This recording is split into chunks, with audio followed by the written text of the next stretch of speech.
नमस्कार श्रोताओं, मैं पापिया भट्टाचार्य संपादकीय सलाहकार सदीनामा लेकर हाजिर हो गई हूँ 24 मार्च 2021 का संपादकीय, जिसका शीर्षक है कांग्रेस का हाथ निजी क्षेत्र की ओर। इसे लिखा है हमारे संपादक जितेंद्र जितांशु ने। दोस्तों, संसद के इस बजट सत्र ने हमारी राष्ट्रीय राजनीति में आए नए मोड़ को संकेत दे दिया है। दशकों तक व्यक्तियों या धार्मिक और जातिगत पहचानों के इर्द गिर्द बुनी हुई प्रतिद्वंदी विचारधाराओं पर लड़ते रहने के बाद भारत आर्थिक नीतियों पर स्पष्ट बहस के युग में कदम रख रहा है। ये प्रधानमंत्री नरेंद्र मोदी के उस भाषण से साफ हो जाता है जिसमें उन्होंने निजीकरण की खुली और बेबाक वकालत की है, जिसका जवाब कांग्रेस नेता राहुल गांधी ने हम दो हमारे दो वाले अपने भाषण में सरकार पर याराना पूंजीवाद का आरोप लगाने के अलावा 3 कृषि कानूनों को गरीब विरोधी और निजी क्षेत्र द्वारा गरीब किसानों को बंधक बनाने वाला कानून बताकर दिया है। ये एक अहम बदलाव है। तो जानते हैं इस बारे में कुछ और बातें आज के संपादकीय में। देश की सबसे पुरानी राजनीतिक पार्टी का चेहरा राहुल गांधी भारत के निजी क्षेत्र के खिलाफ युद्ध छेड़ रहे हैं। जब से मोदी सरकार ने देश के कुछ गैर महत्वपूर्ण क्षेत्रों के निजीकरण की अपनी योजना की घोषणा की है, तब से राहुल गांधी ने प्रधानमंत्री मोदी पर देश की संपत्ति अपने दोस्तों को बेचने का आरोप लगाने का कोई मौका नहीं छोड़ा है। निजीकरण सार्वजनिक क्षेत्र के उद्यमों के प्रतिबंध और स्वामित्व में निजी क्षेत्र की भागीदारी की अनुमति देता है। सरल शब्दों में, निजीकरण का तात्पर्य किसी व्यवसाय, उद्यम, सार्वजनिक सेवा या सार्वजनिक संपत्ति के स्वामित्व को सार्वजनिक क्षेत्र या सरकार से निजी क्षेत्र में स्थानांतरित करने की प्रक्रिया से है, जो आमतौर पर लाभ संचालित होती है। भारत में निजीकरण एक प्रवृत्ति के रूप में 1980 के दशक के अंत में शुरू हुआ। हालांकि 1990 के दशक की शुरुआत में इसे प्रमुखता मिली। राज्य की संपत्ति के निजीकरण के पीछे का विचार घाटे में चल रहे हैं और अक्षम सार्वजनिक क्षेत्र के उद्यमों में सुधार करना था।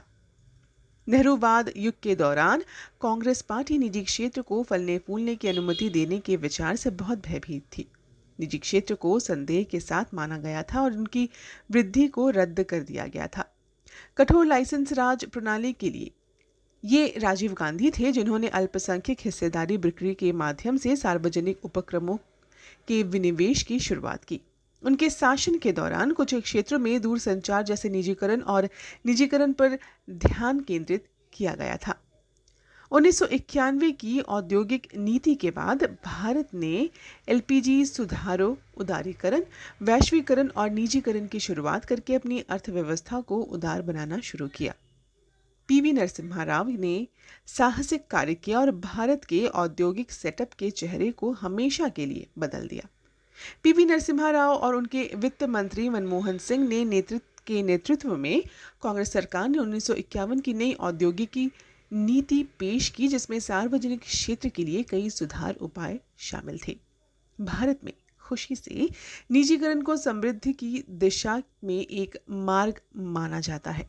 दशकों से निजीकरण ने सार्वजनिक क्षेत्र के उद्यमों की दक्षता को बढ़ाया है और देश में व्यवसाय के प्रबंध में बड़े बदलाव लाए हैं। आज निजी क्षेत्र को बड़े पैमाने पर प्रतिबंध के बजाय एक वरदान माना जाता है। निजी निवेश के लिए रणनीतिक क्षेत्रों का खुलना अतीत में विभिन्न सरकार द्वारा कार्यान्वित विनिवेश नीतियों के साथ जोड़ा गया। संसाधन उपयोग और प्रभावी सार्वजनिक सेवा वितरण में दक्षता लाया है। दुर्भाग्य से निजीकरण के विचार के खिलाफ राजनीतिक बयानबाजी ने स्वयं प्रक्रिया के बजाय अधिक नुकसान पहुंचाया है। ये बल्कि दुखद है कि कांग्रेस पार्टी, जिसने भारतीय अर्थव्यवस्था को पुनर्जीवित करने के लिए सबसे अधिक आवश्यक सुधारों की शुरुआत की थी, कुछ ही दशक पहले इसे पोषित करने वाले एक ही विचार को कोस रही है। शायद राहुल गांधी के चयनात्मक स्मृति चिन्ह ने उन्हें अनदेखा कर दिया कि उन्हें पिता राजीव गांधी के निजीकरण के विचार की शुरुआत की थी। आमीन।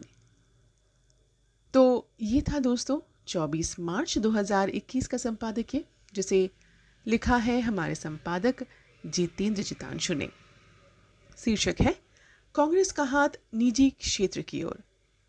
कल एक और नए संपादकीय के साथ हम वापस लौटेंगे। तब तक के लिए नमस्कार।